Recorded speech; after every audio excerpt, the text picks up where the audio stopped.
Welcome to the country. So on today's video, I'm going to take you guys over to my stand site. I had to make some adjustments over there. I got busted by a group of does the other evening, and I decided to go ahead and move that tree stand to another tree. Those deer came in from exactly the opposite direction I thought they were going to. They ended up coming in straight from the west, and they were able to get my wind, and then they were able to pick me out of the tree. So I want to go over there and make some adjustments there. I did get a new picture of a really nice buck on camera that's running with that 7-point that I showed you in the last video. So we have 3 or 4 bucks now that's showing up, or that has shown up. This buck is a little bit smaller maybe frame-wise as that other deer, but still a really nice buck, one that if it gives me an opportunity, I'm going to take a shot at that deer as well. I just don't want to make any kind of mistakes with those bucks. You know, if those does bust me, you know, it's not going to hurt me all that much, but you really only get very, very few or limited opportunities at bucks all year, and you definitely don't want to blow an opportunity by having your tree stand in the wrong location. So give me a minute to get over there, get those tree stands in a different spot. And then what I'm going to do is explain to you how I got that set up.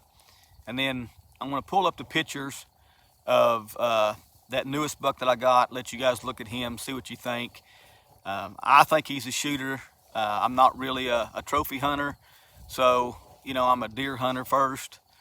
But like I said, he's pretty good in my books, and I'd definitely take a shot at him if he gives me an opportunity. So just give me a minute to get over there, and then I'll be right back.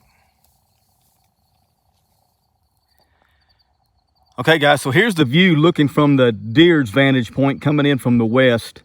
And you can tell that I'm pretty open right there. And what happened was those deer, as soon as they got kind of to the feeder there, they saw me in the tree. Apparently I'm not up high enough to, you know, kind of get out of their line of sight.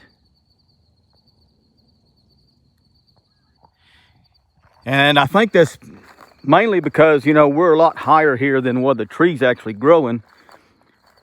So we're up on this a little ridge here, and you can see down there where the tree actually is growing down there, probably, I want to say a good 10 feet or so, or maybe more, down into the drainage. So even though I'm pretty high in the tree, when you're looking at it from this way, you know, I'm a little bit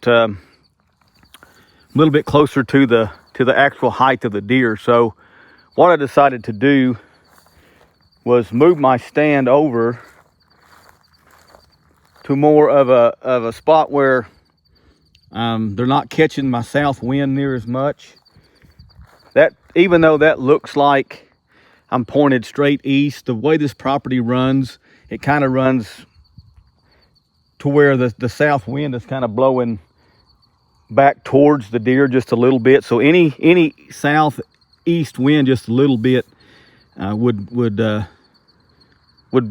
allow these deer to smell me in that tree. And that's something I didn't take into account when I first put that stand up.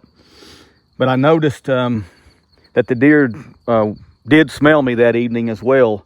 I believe they smelled me first, and then they saw me after that. So, and that's a big no-no, as you know, in deer hunting, is, you know, the deer cannot smell you. That is a deal breaker for them deer. So in order to kind of help with that, I moved my stand back over more towards the north into this big tree right here, which is growing down in the drainage as well. But it's got a lot more cover, a lot more limbs, and a lot more leaves right now. And if you look in the tree, you can't even see the tree stand. It's completely concealed. And I believe that's going to conceal me better, and it's going to help keep the deer from getting my wind. It's going to allow the wind to push off back in that kind of north direction with this south wind. Even if I have a southeast wind a little bit, it's going to push that that scent back into that open field where hopefully the deer can't ever smell me. And I don't think they'll be able to see me near as well coming in from there. So what I expected the deer to do is to come by me actually on this trail and not come from the west. But until you get here and sit and see what the deer are doing and know where they're coming from, it's kind of hard to see. So now I know where the deer are coming from, so I made an adjustment to keep them from actually seeing me or getting my wind.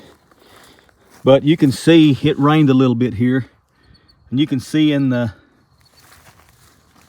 that is a very large deer track right there in this little trail that they've got coming here that would have went right by my stand. So there's several deer tracks here from yesterday when it did rain. So there are deer coming by here,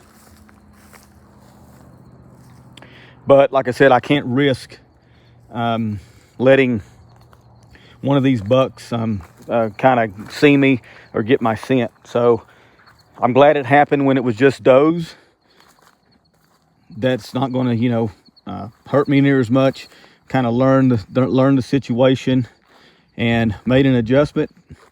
And I'm going to sit here this evening and see if I can get lucky and have one of these bucks come in when it's a little bit cooler. Got some cloud cover, spitting a little bit of rain, and maybe one of these bucks will actually decide to show up in the daylight. So what I'm going to do is I'm going to end the video with some pictures of the new buck that I got on camera, and he's running with that 7-point that I showed you before. So I'll just pull up those pictures and show you what that buck looks like, and show you some pictures of that other buck that I thought were pretty cool. And I'm going to get in the stand this evening and see how it works out. So appreciate you guys watching, and I'll be back.